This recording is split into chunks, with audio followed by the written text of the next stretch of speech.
Hello everyone, welcome back to Glue La La. Just kidding, it's me, Jess. Hey everyone, welcome back to my channel. I love decorating for Halloween, so today I have 3 projects that are a little bit creepy, but mostly really pretty. Alright everyone, let's get started. For the first project, I knew I wanted to create sort of a non-traditional Halloween wreath, and I've had this square wire wreath form in my stash for a while that I got from the Dollar Tree. And even though I bought this a while ago, they actually still sell them. I was just in a Dollar Tree recently and I saw that they still had them there. So whenever I like to cover wire wreath forms like this with ribbon, I always like to lay down a layer of felt first, just because a lot of times the ribbons are kind of see-through and I'm always afraid you're going to see those wires through it, and it kind of gives it an extra layer of padding so that when you do wrap the ribbon around it, you see less of the actual wires. Now, if you don't care for the square wreath form, you could definitely do this kind of wreath on a circular wreath form, or even one of the foam wreath forms would work too. Or if you like the square shape or a rectangular tape and you don't have one of these wreath forms, you could always use a picture frame too. Once I had a layer of felt all over the top of the wreath form, I decided to take this burlap ribbon and I wanted to wrap it around the entire form. This ribbon is about 2.5 inches wide and it is wired. But for something like this, I don't think you'd actually need the wired ribbon. You could probably just use a regular ribbon, but this is what I had on hand. So I started by gluing it on the back, and it's pretty simple. I just started wrapping until I got the whole way around. The corners were a little tricky. I wasn't quite sure what to do with those when I got to them, but the one corner ended up looking a little bit different than the other 3 corners, which was fine. That's just the corner that I decided to add most of the embellishments to, so that really wasn't a big deal. And it was funny too, because whenever I showed this wreath to my husband after I finished making it, he was like, "Oh, that's pretty cool. I like how the ribbon looks like bandages from a mummy." I was like, well, I didn't plan it, but it is a Halloween wreath, so I guess that works out. So the other great thing about adding the felt first before you put the ribbon down is it keeps the ribbon from sliding around on that wreath form. So I really didn't have to add any hot glue anywhere else except when I got to the end. Then obviously I just put a little bit of hot glue on the back to secure that ribbon in place. Since I was making sort of a non-traditional wreath, I wanted the colors to be a little bit non-traditional too. So I went to Joann Fabrics and I found these really pretty blush colored roses. So I took a few off the stems and I kind of spread them apart a little bit in the center, and they have these cute little mini skull heads at the Dollar Tree.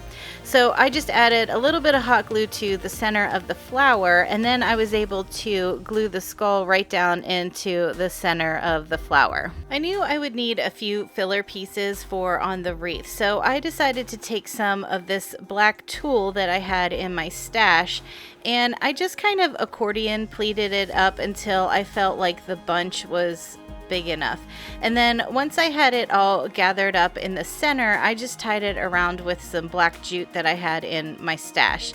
And I probably made about 5 bundles of this all together. I don't think I actually used all of them, but this is a great way to create little filler pieces for wreaths, and it looks really airy and light, and I really like how it looked on this wreath. So this little bundle of flowers that I have here was actually what inspired me to make this wreath, because I really liked the colors all together. I love the blush color with the pops of black.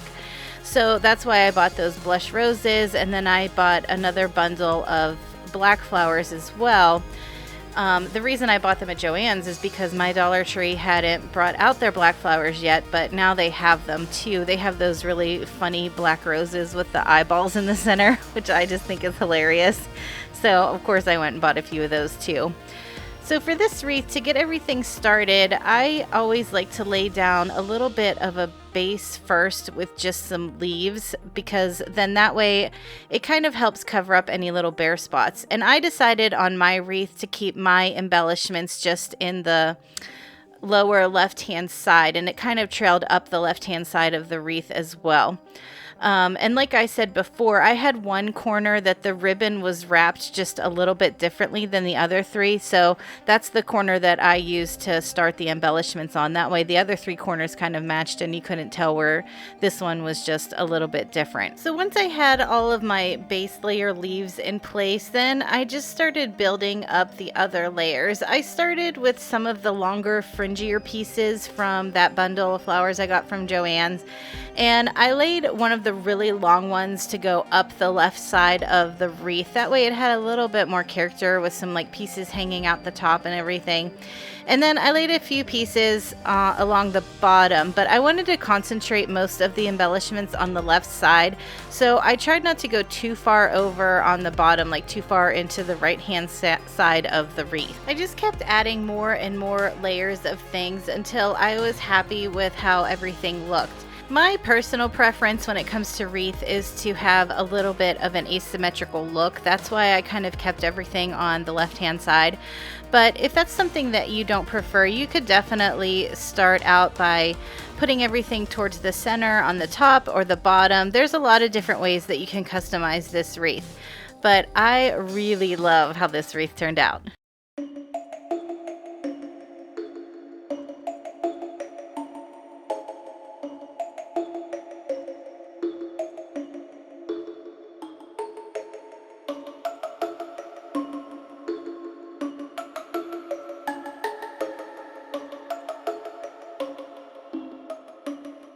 I've been seeing a lot of Halloween decorations online and in stores that look like a floral arrangement coming out of the top of a skull. So I knew I wanted to create that for the second project. The Dollar Tree has these really neat skull heads out this year. They're a pretty good size, and I wasn't really happy with how it sat. So I wanted to prop the back of the head up a little bit. So I hot glued 2 of the tumbling tower blocks together, and then I sat the head on top of it so it acted like a brace in the back. Now I will tell you, I started out with just the 2, but as I was building this, I realized that because I was adding so many things to the top of the skull, it was getting a little bit top heavy. So I ended up gluing 3 more blocks together, and I put it behind the first 2 blocks, and I'll show you that a little bit later in the video. To hide the blocks that I glued to the back of the skull, I decided to create a few more of those tool bundles like I did for the wreath, and then I just kind of hot glued them around the blocks, and then that way it almost looked like a little collar sticking out of the bottom of the skull head. Next, I took one of these styrofoam blocks from the Dollar Tree, and this one's kind of a little bit of a tapered cylinder shape, so I knew that would fit really well on the top of the skull head. So I started with my utility knife and I just cut a little slit in the skull. And this plastic is thin enough that I could just cut through with regular scissors. So I started out by cutting a circle, and then I just kept measuring with that little foam cylinder until I was able to fit the cylinder inside the hole on top of the skull. Once I got the foam inside the skull, it was a pretty tight fit, so I didn't bother adding any hot glue to mine because I didn't feel like it would come loose. But if you feel like you need a little bit of hot glue, you can go ahead and add that on there because you can just cover it up with some flowers later. So to get started on decorating this skull, I decided to take a bunch of these black flowers that I had got at Joann Fabrics, and I wanted to kind of create a little flower crown around the base of it to start. Now, I've mentioned before in my videos that I am not that great at flower arranging, so I wasn't sure where I was going to go with this thing. But I started out with the ring first, and I thought it looked really cute. And then once I had all the flowers around the outside of the foam, to me it almost looked like an old-fashioned pillbox hat. So I decided to kind of go with that idea. And then I just added a few more bundles of those same black flowers throughout the top just to fill it in, but still kind of keep that pillbox hat shape. And then I just added a few pieces from another bundle that I had to stick out the top to almost look like a fascinator. You know how sometimes the hats have a little bit of a fascinator coming out of the top of the hat. And then, of course, I wanted to fancy it up just a little bit more, and so I added in a burlap bow And I had found these plastic spiders on Amazon. I thought I would be able to find some at the Dollar Tree, but I couldn't find any this year. So I just added a little plastic spider to the center of my bow, and then I added just a few more little spiders around the skull head too.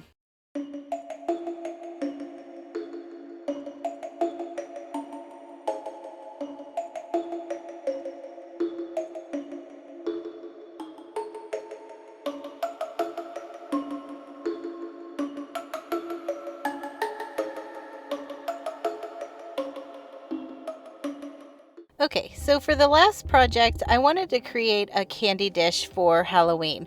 I started with one of these mini trifle dishes from the Dollar Tree, and I also picked up a pack of the little bones that they have at the Dollar Tree. So for the candy dish, I decided to give it 2 coats of the ink color by Waverly. And then for the little bones, I just wanted to use these as accent pieces for my dish. And I thought that they were a little too clean looking. Like I wanted them to have more of a distress aged look to them. So I started by brushing on some of the ink paint, and then I wiped it off almost immediately. That way it kind of settled into the cracks and crevices on the bones. And I knew I only needed a few for this project, but I decided to go ahead and do the whole pack anyway, so I would already have them ready for future projects. And in case you're wondering, this ink paint by Waverly, it does tend to stain a little bit. That's why I'm wearing gloves in this picture, because I actually had a meeting to go to after this, so I didn't want to have black hands for my meeting. So once all my paint had dried, I decided to start decorating the dish. I had this black and white striped ribbon already in my stash, and I started by adding a little dot of hot glue kind of in the center of the dish, and you can see how the hot glue kind of seeps through the ribbon and you can see it. And I was afraid you were going to be able to see it the whole way around the dish. So instead of using hot glue to keep the ribbon in place along the outside of the dish, I decided to use a few glue dots. That way it was a strong enough hold that it could hold the ribbon in place, but it wouldn't seep through and you wouldn't be able to see it. And I wasn't too worried about where you could see the hot glue on the back, because I was going to use that as my focal point of the dish to put my embellishments on. I wanted to decorate the front of this candy dish with a few of these little bones, but they were a little bit too long for what I wanted. So I just used my wire cutters, and they cut really easily in half. Then I glued them over that seam on the ribbon in sort of an X shape, so it kind of mimicked that skull and crossbones look. Then for the center of the 2 bones, I took one of those mini skulls that I had used in that wreath, and because this plastic is so thin, it was pretty easy to cut through the skull with my utility knife. And the reason I did that is because I was afraid it would stick out too far off the side of the dish. I wanted it to lay just a little bit flatter. So once I had the majority of the skull cut off, then I used my scissors just to clean it up a little bit. And then I took one of those blush colored flowers and I kind of cut the petals apart a little bit, and I added in a few of the black flower petals too as a background on my skull, and then I was able to glue that whole thing to the front of my candy dish. I also wanted to add just a few more of these little plastic spiders because I just think they're so cute. So since I am using this as a candy dish, and I did put a little bit of that chalk paint on the inside of the dish, I'm only going to put wrapped candies in this dish. I'm not going to put candies in that are like candy corn or nuts or anything like that that doesn't have a wrapper on it, because I'm not really sure that the chalk paint is food safe. I'm going to go ahead and guess that it isn't, but as long as the candies are wrapped, you should be okay.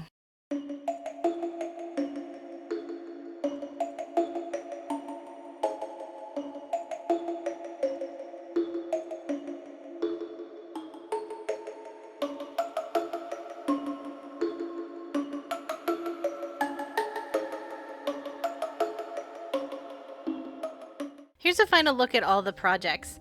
I think my favorite is probably the wreath. I really like that it's not traditional, it's a square, it's not a circle, and I just think that those skulls inside of the flowers are so cute. You'll have to let me know in the comments which one is your favorite.